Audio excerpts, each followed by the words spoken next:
My name's Holly and welcome to my channel. Now you've probably heard of a Mississippi mud cake, but have you ever heard of an Aussie caramel mud cake? No?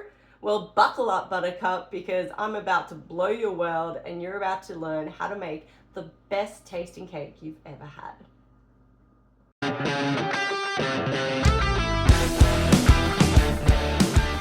To make this rad cake, you're going to need a few ingredients, but to get the full recipe, click the link below and head to our website. And don't forget to subscribe because you'll get a new recipe every month.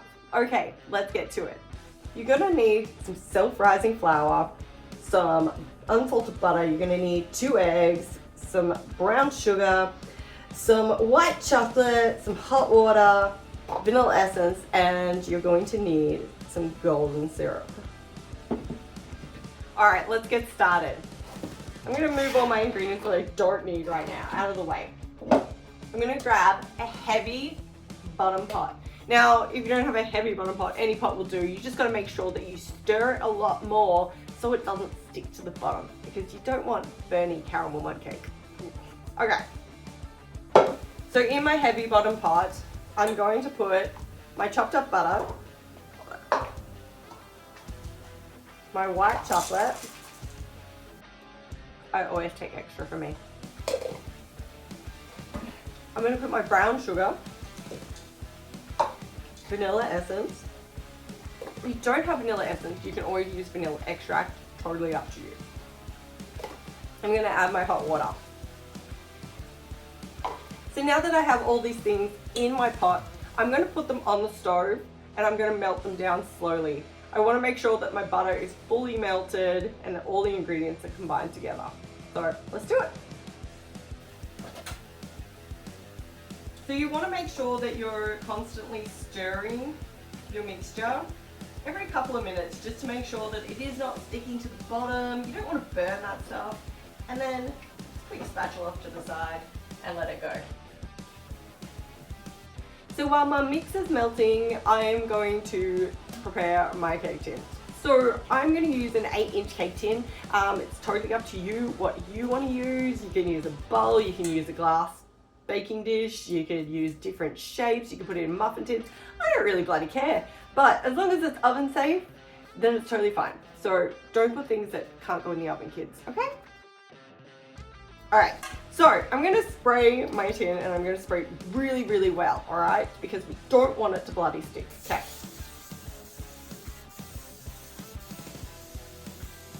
And I mean really well.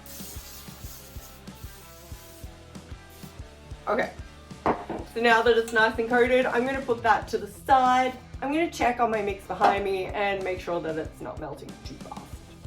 Such an idiot, I forgot to add my golden syrup. So I'm going to add 1 tablespoon now and I'm just going to stir it in. Should be fine. So my mix still needs a little bit more time, so I'm going to grab one of these bad boys. It's a sifter or a sieve, whatever you want to call it, you know. And I'm going to sift my flour. Oh my god, I forgot what flour was called. I'm going to sift my flour and then check on my mix. So my mix is all melted, butter's all incorporated, and it's ready to go. I'm going to take it off the stove now and I'm going to let it completely cool before we move on. Next thing I could do is I've got to crack my eggs open. Probably not a good idea to do that if you don't know how to juggle. Cleanups are not that fun. So I'm going to crack my eggs just into a separate container so I don't get any shells into my mix at the end. And then just chuck those to the side. Hey, I clean my kitchen. It's fine, it's my mess. So my mix is nice and cool now, so I'm going to incorporate it with my flour. It's got a little bit of heat to it, but it's not that bad. It's fine. We'll make it work. So the first thing I'm going to do is I've got my flour here and then I've got my mix. I'm going to grab a whisk and I'm going to whisk in my eggs to my mix. Now your mix needs to be cool so you don't scramble your eggs. You don't want scrambled egg cake. I don't know how that would taste. Scrambled egg cake, add some bacon. Why not? Okay. We break the egg yolks and I'm literally just going to mix those in. I'm going to pour my mix straight into my flour. Make sure you scrape the bowl and get all of that really good caramel stuff out of there, because you definitely want all of that mix in. So I'm going to slowly start to fold it in. It's going to develop a few lumps, but that's okay. We're going to whisk those out in a minute. Okay. So there's a few lumps. Just grab your whisk.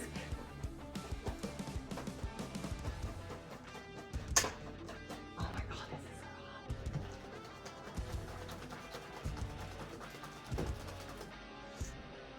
so hard. And look at that. It's perfect. Now I'm going to transfer it into my tin.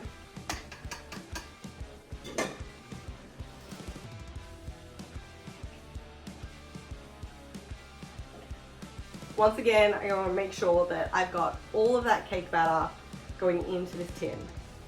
I don't want to waste any of this.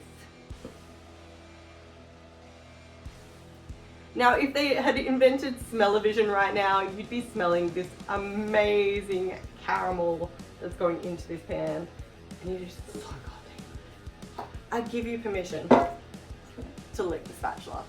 As long as you're not making this commercially. Don't do it in commercial. Okay, my mix is ready, my cake is done. I'm gonna pop it in the oven for around 45 to 50 minutes, and then that'll be it. Should be done. God, I can't wait to eat this.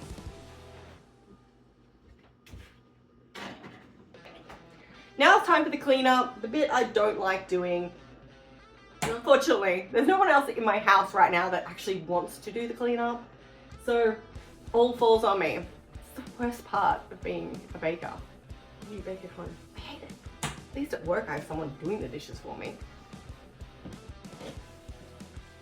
So my cake is in the oven, but you can't just have a cake by itself. I really like to add different elements to my cake, whether it be ice cream, cream, and in this case I'm making an awesome rich caramel sauce that we can drizzle over the top.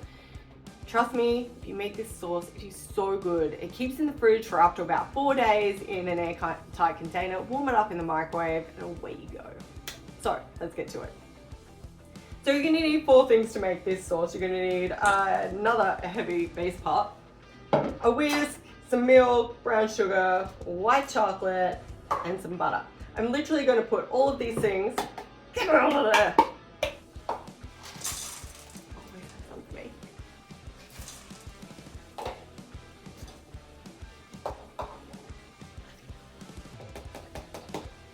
Man, that chocolate's good. Okay, I've got all these things in my pot. Still got white chocolate in my mouth, it's quite nice. I'm gonna pop them on the stove, I'm gonna melt them down, but I'm gonna constantly stir it so it doesn't burn.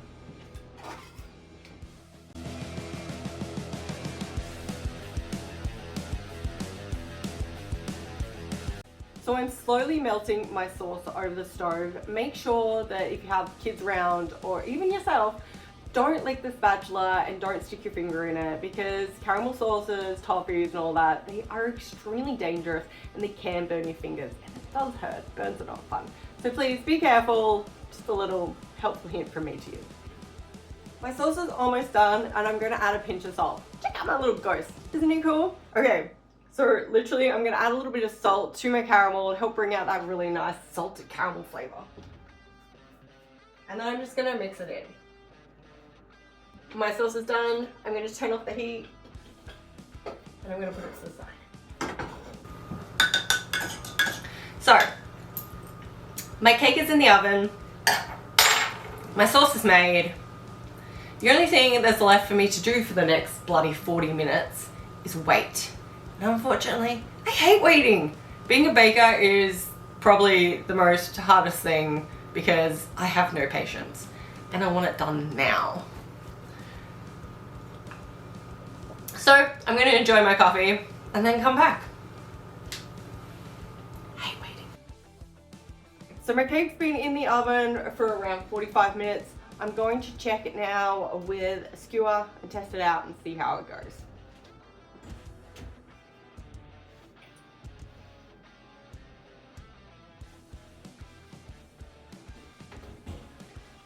Perfect. It's only got a few residual crumbs on it, so it's good to come out of the oven. So let's pull it out now.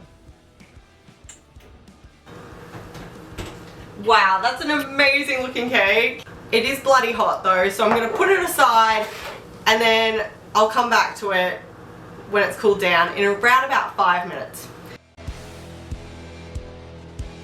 So I let my cake cool down for around about 5 minutes. It's still quite warm, but that's okay. I'm gonna tip it out because I don't want my cake to sweat too much. So I've got 2 rags in my hand. I've got 1 plate, and what I'm gonna do is I'm gonna take my cake, I'm gonna put my plate right over the top of the pan, just like that. I'm gonna grab the sides, and then I'm gonna flip. Put it on the table and hope like hell that it didn't stick. Are you ready? Let's see if it didn't stick. Oh my gosh. Other than one tiny little bit, perfect. Absolutely perfect. So because my sauce has been sitting for a little bit while my cake is cooling, I've just heated it up a tiny bit on the stove, but now is the perfect time to pour it over. It's nice and hot and it's great. So I'm gonna start in the middle and I'm just gonna pour it all.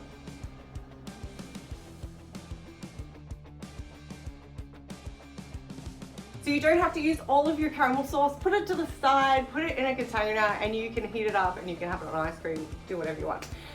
Time to eat. My favorite part of the day. Okay.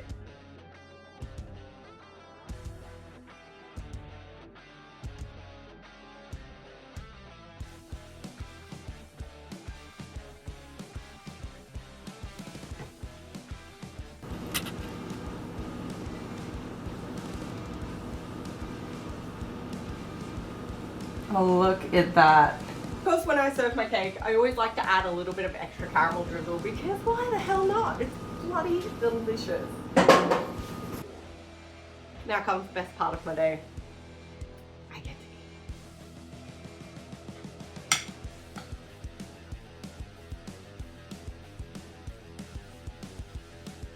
I kid you not, I've just been fully transported back to Australia.